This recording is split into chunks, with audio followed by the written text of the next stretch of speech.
بس اوقات لوگ کہتے ہیں بھائی کاروبار ہے، سیزن کا موسم ہے، جلدی سے قرآن 5 دنوں میں 7 دن میں ختم کر لو، پھر سیزن پہ لگ جائیں گے، پھر سیزن پہ لگ جائیں گے۔ بھائی اگر قرآن ختم بھی ہو گیا تب بھی 20 رکعت پڑھنا اور پورے رمضان پڑھنا یہ ضروری ہے،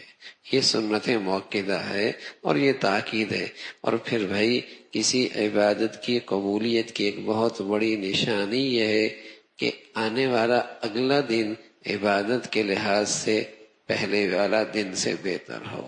اگر پہلا عشرہ بڑھیا ہے تو دوسرا عشرہ عبادت میں اس سے بڑھیا ہو، اور دوسرا عشرہ بڑھیا ہے تو پھر رمضان کا تیسرا عشرہ عبادت کے لحاظ سے اس سے بڑھیا ہو۔ یہ عجیب سی بات ہے، پہلے 3 دنوں میں مسجد میں خوب رش ہوتا ہے، سڑکوں پر بھی جگہ کوئی نہیں ملتی، اور آہستہ آہستہ مجمع سمٹنے لگتا ہے،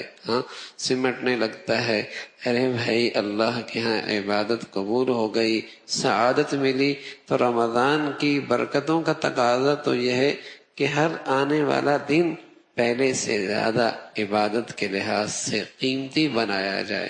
اس لیے رسول اللہ صلی اللہ علیہ وسلم، عائشہ فرمایا کرتے تھی رضی اللہ تعالی عنہا کہ آپ دھوتی کس لیا کرتے تھے، رمضان آ گیا ہے بھائی، رمضان آ گیا ہے، اور پھر پہلا عشرہ اس کا بھی خوب اہتمام فرماتے، اور دوسرے عشرے میں بھی خوب اہتمام فرماتے، اور تیسرے عشرے کے اندر تو اللہ کی چوکھٹ پر بیٹھ ہی جاتے۔ میرے پیارے نبی صلی اللہ علیہ وسلم نے ساری زندگی سوائے ایک رمضان کے، ساری زندگی آخری عشرہ اللہ کے گھر میں پورا کا پورا گزارا، پورا کا ساری زندگی عظمت امت کو سمجھائی، اہمیت بتائی، کیا دولت امت کو ملی ہے۔ اور آپ علیہ الصلوۃ والسلام 3 مہینے پہلے اللہ سے دعا کیا کرتے تھے، اللہم بارک لنا فی رجب وشعبان وبلغنا رمضان،